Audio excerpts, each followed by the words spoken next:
విశ్వాసమునకు కర్తయు దాన్ని కొనసాగించువాడైన యేసుక్రీస్తు ప్రభువారికే ఘనత మహిమాస్థుతులు చెల్లిస్తూ మీ అందరికీ నా శుభములు. ఈ రోజు మన వాక్య ధ్యానం యోహాను సువార్త 9వ అధ్యాయం 35 నుంచి 41 వచనాల వరకు. నిన్నటి ధ్యానంలో అంటే 8 నుంచి 34 వచనాల ద్వారా పుట్టు గుడ్డివానికి చూపు వచ్చిన తర్వాత ప్రజలు, పరిసయ్యులు, అతని తల్లిదండ్రులు ఎలా స్పందించారో చూశాం కదా. దేవుడు చేసిన అద్భుతం అందరి కళ్ల ముందే జరిగినప్పటికీ చాలా మంది దానిని విశ్వాసంతో అంగీకరించకుండా అనుమానంతో, వ్యతిరేకతతో చూశారు. ముఖ్యంగా పరిసయ్యులు సత్యాన్ని ఒప్పుకోలేక, స్వస్థత పొందిన వ్యక్తిని మాటలతో ఓడించలేక చివరికి అవమానించి సమాజ మందిరం నుండి వెళ్లివేశారు. అయితే ఇదంతా అక్కడితో ముగిసిపోలేదు. ఈ కథ అక్కడితో అయిపోలేదు. ప్రజలు అతన్ని బయటకు పంపించేశారని ప్రభు తెలుసుకుని ప్రభు అతన్ని వెతుక్కుంటూ వచ్చారు అతని దగ్గరికి. ఇదే ఈ భాగంలోని అత్యంత మధురమైన, అద్భుతమైన సంగతి. మనుషులు తిరస్కరించిన వారిని ప్రభు ఎన్నడూ కూడా విడిచిపెట్టరు. ఒక తలుపు మూసుకుపోయినట్లు మనకు కనిపించిన ప్రభువు వేరొక తలుపు తెరుస్తారు. అతడు మొదట బాహ్య నేత్రాలు తెరవబడినప్పుడు అంటే భౌతికమైన దృష్టి పొందాడు, కానీ ఇప్పుడు ఆత్మీయ చూపును, ఆత్మీయ దృష్టిని పొందబోతున్నాడు. మొదట అతడు యేసుప్రభును ఒక మనిషిగా తెలుసుకున్నాడు, తర్వాత ప్రవక్తగా ఒప్పుకున్నాడు. ఇప్పుడు దేవుని కుమారునిగా విశ్వసించి ఆరాధించబోతున్నాడు ఈ నాటి ధ్యానంలో. ఇదే ప్రతి విశ్వాసి ఆత్మీయ ప్రయాణం కూడా. యేసుక్రీస్తుని తెలుసుకోవడం అనేది ఒక్కసారిగా జరిగిపోదు. ఆయనతో నడుస్తున్న కొలది మన అవగాహన లోతుగా మారుతుంది. అందుకే ఆయనతో సహవాసం మనకు అత్యంత అవసరం. నిజమైన అద్భుతం కేవలం కళ్లకు చూపు రావడం కాదు, హృదయానికి క్రీస్తు ఎవరో ప్రత్యక్షం అవడమే, మన మనస్సు ఆయన మనస్సును పోలి జీవించటమే. ఈ రోజు 35 నుంచి 41 వచనాల్లో ఉన్న అత్యంత ప్రాముఖ్యమైన ఆత్మీయ సత్యాలను ధ్యానం చేయబోతున్నాం. మొదటగా 35 నుంచి 38 వచనాల్లో యేసుప్రభు వారు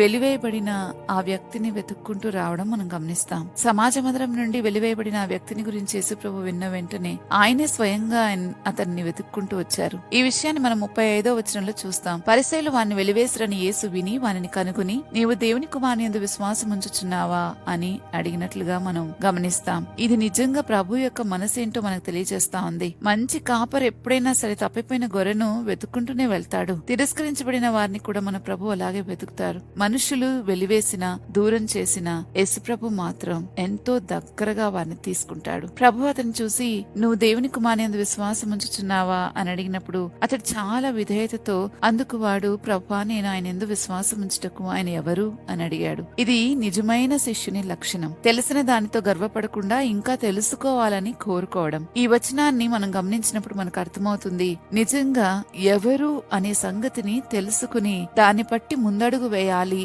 అని అనుకోవడం ఇతని యొక్క గొప్ప వివేచన. అప్పుడు యేసుప్రభు చెప్పారు, నువ్వు ఆయనను చూచుచున్నావు, నీతో మాట్లాడుచున్నవాడు ఆయనే అని తన్ను తాను ప్రత్యక్షపరుచుకున్నారు. అప్పుడు అతడు వెంటనే, ప్రభువా, నమ్ముచున్నాను అని చెప్పి ఆయనకు నమస్కరించటం, ఆయనకు మ్రొక్కటం 38వ వచనంలో మనం చూస్తాం. అక్కడే ఆ వ్యక్తి ఆరాధించినట్లుగా మనం కొన్ని తర్జుమాల్లో గమనిస్తాం. గమనించండి, ఈ వ్యక్తి యొక్క విశ్వాస ప్రయాణం ఎలా జరిగిందో. మొదట 11వ వచనంలో యేసుప్రభుని గురించి సంబోధించినప్పుడు అతడు అన్నాడు, ఒక మనుష్యుడు అని. తర్వాత పరిసయ్యులు మరలా రెట్టించి అడిగినప్పుడు 17వ వచనంలో అన్నాడు, నేనైతే అతని ప్రవక్త అనుకుంటున్నాను అని. తర్వాత 33వ వచనంలో అతడు అన్నాడు, అతడు దేవుడి నుండి వచ్చిన వాడే అయి ఉంటాడు అని. దేవుడి నుంచి రాకపోతే ఎవరిలా చేయలేరు అని. చివరకు దేవుని కుమారుడు అని విశ్వసించి దేవునిగా యేసుక్రీస్తు ప్రభువారిని ఆరాధించటం 38వ వచనంలో మనం చూస్తాం. నిజమైన విశ్వాసం ఎప్పుడు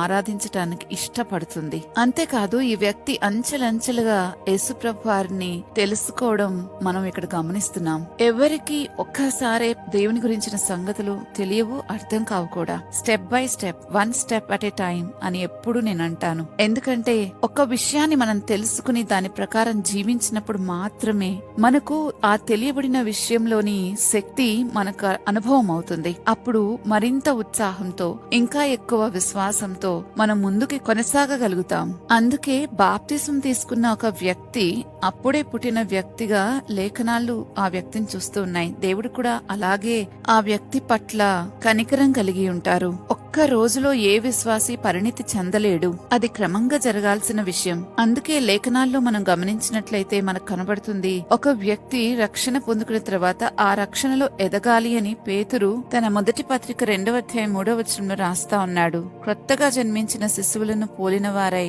నిర్మలమైన వాక్యమును అను పాల వలన రక్షణ విషయంలో ఎదుగు నిమిత్తము ఆ పాలను అపేక్షించుడి అని. ప్రతిరోజు మనం వాక్యం చదివే కొలది మనం రక్షణలో ఎదగగలుగుతాం. కేవలం రక్షణ విషయంలోనే ఎదగటం కాదు, ఇంకా బైబిల్ గ్రంథంలో లేఖనాల్లో మనకు రాయబడింది మనం విశ్వాసంలో ఎదగాలని, ప్రేమలో ఎదగాలని, ఔదార్యంలో ఎదగాలని, కృపలో ఎదగాలని, దేవుని తెలుసుకునుట యందు ఆయన ఎలా సంతోషపరచాలో అది తెలుసుకునుట యందు మనం ఎదగాలని. ఈ విషయాలన్నీ కూడా చాలా స్పష్టంగా రాయబడింది. జ్ఞానమందును ఎదగాలని. కాబట్టి ఇక్కడున్న ఈ వ్యక్తి జీవితంలో అతడు యేసుప్రభువుని గురించి సాక్ష్యం ఇవ్వటం మొదలుపెట్టిన దగ్గర నుంచి మనం చూసినట్లయితే ఒక మనిషిగా, ప్రవక్తగా, దేవుని నుండి వచ్చిన వాణిగా, దేవుని కుమారునిగా, దేవునిగా అర్థం చేసుకుని చివరికి ఆరాధించటం మొదలుపెట్టాడు. ఇది చాలా గొప్ప సంగతి. ఈ రీతిగా ఒక విశ్వాసి ఎదగాలి అనంటే క్రమంగా ప్రభుతో నడవాల్సిందే. ఆయనతో సహవాసం చేసినప్పుడు మాత్రమే మనం కూడా ఆ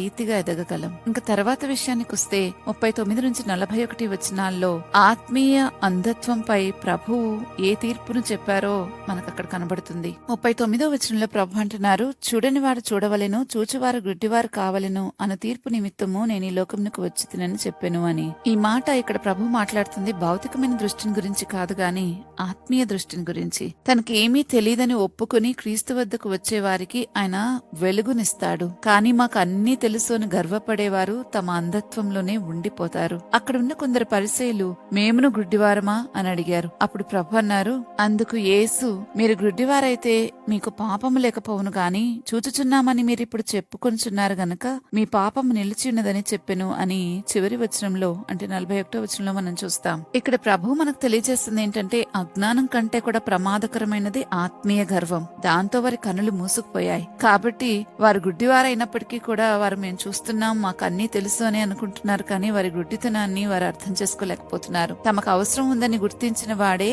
ఎవరైనా సరే, నాకు ఇది అవసరం, దేవుని ప్రేమ అవసరం, దేవుని కృప అవసరం, దేవుని క్షమాపణ అవసరం, ఈ రక్షణ అవసరం అని గుర్తించిన వాడు మాత్రమే వాటిని పొందుకోగలడు అన్న సత్యం మనకి ఇక్కడ అర్థమవుతుంది. కానీ తనకు వెలుగు అవసరం లేదని భావించేవాడు ఎప్పుడు వెలుగును తిరస్కరిస్తాడు. కాబట్టి వారు చీకట్లోనే ఉండిపోతారు. ఈ అధ్యాయం అంతటిని మనం ఒకసారి చూసుకున్నట్లయితే ఒక గొప్ప అద్భుతంతో ప్రారంభమై ఒక ఆరాధనతో ముగియబడిన అధ్యాయం ఇది. గుడ్డివాడు మొదట శారీరక చూపును పొందాడు, భౌతికమైన దృష్టిని పొందుకున్నాడు. చివరికి క్రీస్తును గుర్తించి ఆత్మీయ దృష్టిని కూడా పొందుకున్నాడు. మనోనేత్రాలు తెరవబడ్డాయి. విశ్వాసం వైపు అడుగులు వేశాడు. దేవుణ్ణి ఆరాధించే వ్యక్తిగా మార్పు చెందాడు. మరోవైపు తామన్ని చూస్తున్నామని భావించిన పరిసయ్యులు తమ అవిశ్వాసం వల్ల నిజమైన వెలుగును కోల్పోయారు. దీన్ని బట్టి ఒక ప్రశ్న మన ముందుకొస్తుంది. అన్ని విషయాల్లో క్రీస్తును గుర్తించే ఆత్మీయ దృష్టి మనం కలిగి ఉన్నామా? ఇదే చాలా ప్రాముఖ్యమైంది. దేవుని హస్తాన్ని, దేవుని కార్యాలను మనం అసలు దృష్టిస్తున్నామా? ఆయన మన జీవితంలో ఎలా డీల్ చేస్తున్నాడో గుర్తుపడుతున్నామా? ఇది ఆయన చేసిన కార్యం అని ఒక్కసారైనా ఆయన అక్నాలెడ్జ్ చేయగలుగుతున్నామా? ఒక్కసారి మనం గమనించుకుందాం. విధేయతతో ప్రభువును వెతికే వారికి ఆయన తనను తాను ప్రత్యక్షపరచుకుంటాడు. ఈ లేఖనాన్ని బైబిల్ అంతటా కూడా మనం చూడగలం. కానీ గర్వంతో సత్యాన్ని తిరస్కరించేవారు వెలుగు మధ్యలో ఉన్నప్పటికీ చీకట్లోనే ఉండిపోతారు. కాబట్టి మనం కూడా ఈ గుడ్డివాడు బాగుపడి